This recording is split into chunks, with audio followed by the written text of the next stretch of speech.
الذي أبدع الأفلاك والأرضين والصلاة والسلام على خاتم النبيين وعلى آله الطيبين الطاهرين وأصحابه أجمعين. أما بعد فأعوذ بالله من الشيطان الرجيم. بسم الله الرحمن الرحيم. الصلاة والسلام عليك يا رسول الله وعلى آلك وأصحابك يا حبيب الله.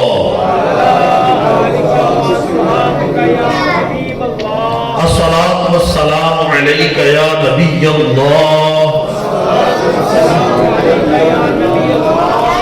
وعلى آلك وأصحابك يا نور الله.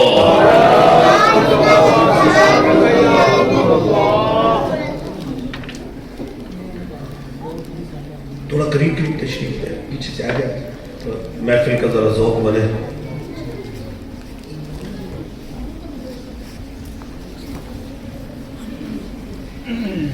بیان کے آغاز میں درود پاک کے بارے میں ایک حدیث پاک جامع ترمذی کے اندر موجود ہے. حضرت ابی بن کعب رضی اللہ تعالیٰ نے اس کے راوی فرماتے ہیں سرکار دو عالم صلی اللہ علیہ وسلم کی بارگاہ میں حاضر ہوا. میں نے عرض کیا حضور میں آپ کی بارگاہ میں کثرت سے درود پاک پڑھنا چاہتا ہوں. فکم اجعل لک من صلاتی، مجھے ارشاد فرمائیں آپ کی بارگاہ میں کتنا درود پاک پڑھوں. قربان جاؤں صحابہ کی قسمت پر وظیفہ لینے میں حاضر ہوتے ہیں تو نبیوں کے تاجدار کی بارگاہ سرکار دو عالم صلی اللہ علیہ وسلم نے فرمایا معاشے جتنا چاہے آپ پڑھیں، جتنا چاہے. عرض کرتے ہیں حضور میرا ارادہ یہ ہے کہ جتنا وقت وظائف کے لیے دیتا ہوں اس کا چوتھائی وقت صرف آپ کی بارگاہ میں درود پاک پڑھتا رہو. مثال کے طور پہ اگر 4 گھنٹے وظائف کے لیے دیتا ہوں تو 1 گھنٹہ صرف درود پاک پڑھتا رہو. سرکار دو عالم صلی اللہ علیہ وسلم نے فرمایا معاشے فَإِن زِدْتَ فَهُوَ خَيْرٌ لَكَ، جتنا چاہیں پڑھیں، اس سے بھی زیادہ پڑھیں گے تو آپ کے لیے بہتری ہوگی. حضور کے لیے ترغیبی انداز دیکھا تو مقدار بڑھا دی. عرض کرتے ہیں حضور اب تو میرا ارادہ یہ ہے کہ النصف، جتنا وقت وظائف کے لیے دیتا ہوں آدھا وقت صرف آپ کی بارگاہ میں درود پاک پڑھتا رہو. 4 گھنٹے بالفرض دیتا ہوں تو 2 گھنٹے صرف درود پاک پڑھتا رہو. سرکار دو عالم صلی اللہ علیہ وسلم نے پھر یہی فرمایا معاشرہ فَإِن زِدْتَ فَهُوَ خَيْرٌ لَكَ، جتنا چاہیں پڑھیں، اس سے بھی زیادہ پڑھیں گے تو آپ کے لیے بہتری ہوگی. تو عرض کرتے ہیں حضور اب تو میرا ارادہ یہ ہے اجعل صلاتی کلھا، پورا وقت صرف اور صرف آپ کی بارگاہ میں درود پاک پڑھتا رہوں.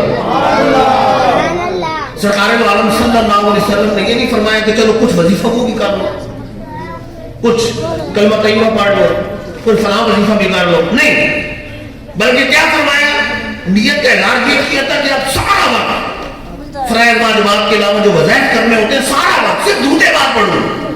تو سرکار دو عالم صلی اللہ علیہ وسلم نے فرمایا اذا تغفر ہمک ویغفر لک، اگر ایسا کرو گے اللہ تمہارے تمام غموں کو مٹا دے گا اور تمہارے گناہوں کی بخشش فرما دے گا.